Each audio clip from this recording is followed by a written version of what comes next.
The novel is a set of stories based on a tectonically active fault line where the narrative thread is the fault line. So, this cover is inspired by an ammonite. An ammonite features in some parts of my novel, and I too have one that Tenzing Sundu, a Tibetan activist, gifted me that he had found in the Spiti Valley. And I still am obsessed with them because they, to me, are like some magical tokens that remind me of another time and another geography in the same place. I've spent a lot of time dreaming of how the world looked when this Ammonite lived. It's my ancestor. So there is a spiral on the cover, and we go from the different landscapes. So we start with the Andamans. You see the wave on top, and then we transition into the mangroves and the valleys. So you have crocodiles, turtles. I see lotus leaves, and then we go into the mountains, the snow peaks, which is Ladakh, and we have I think two yaks there, and we also have a pair of yellow eyes which symbolize the yeti or the chimo. So it's showing an unraveling of the spiral, but through it how all the landscapes are connected and transitioning into each other. And I think that's a common theme that binds this Indian cover with also the American cover, which is a transition of the landscapes to show that they are all in fact one rather than a diversity or polar opposites almost. In the American cover, the hardback is the night version and the paperback is the day version. It's exactly the same landscape but without the moon and under sunlight. And I think that's a great play upon transience too and the shades. When I saw the cover, I loved it immediately. It's colorful. Colors are close to my heart. My biggest input was the footprints of the Yeti again in the snow.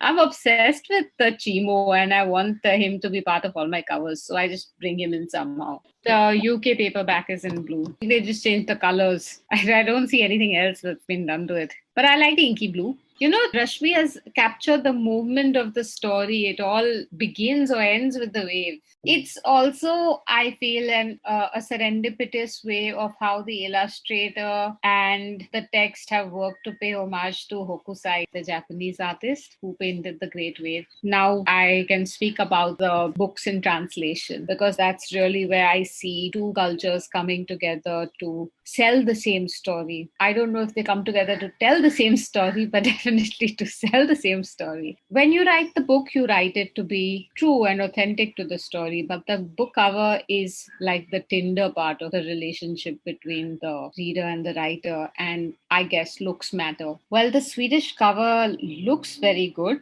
It's got that old map feel.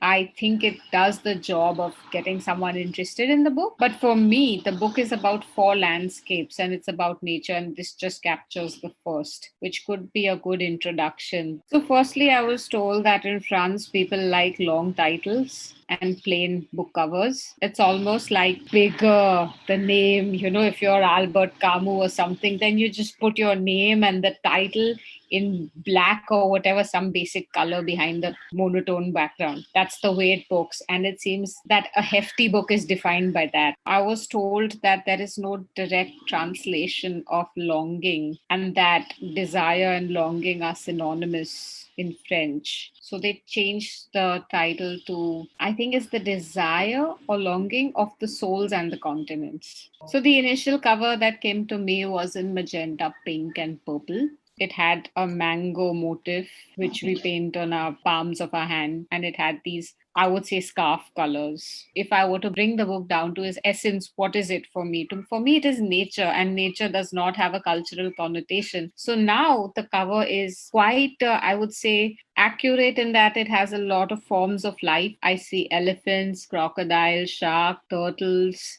and I see waves and I see blue and green, which is all more reflective of nature and not any particular continent.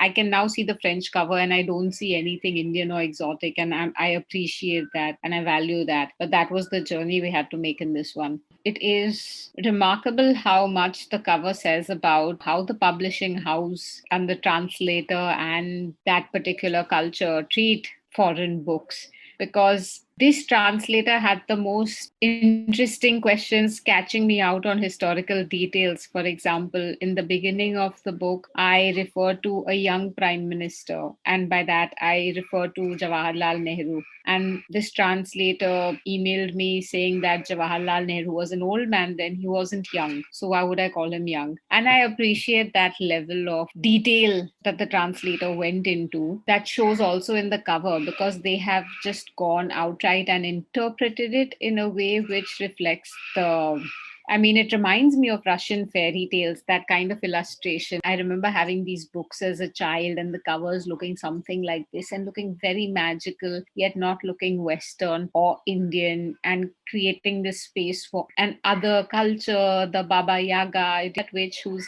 hut is on chicken legs. So, I mean, it brought all that back to me, and I'm very grateful for this cover for that. It's interpreted the world of the novel in almost folkloric way or mythical way, that it rests on the turtle, and then we have the elephants, and then we have the snow desert, which is not something that they have taken directly from any paragraph or line, yet reflects the vision in a way where even I can say it feels authentic.